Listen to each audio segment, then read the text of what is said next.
ကြာခင်မှာပဲအဆုံးသတ်တော့မယ်ညီကိုလိုနေလာတဲ့အပေါင်းအသင်းတွေအချိန်တန်အိမ်ပြန်ကြမယ်လမ်းခွဲကြမယ်ကျောင်းတော်ကြီးက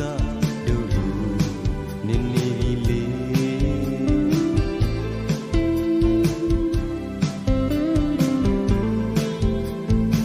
ကျင်ပေါ်ရမကြည့်လူ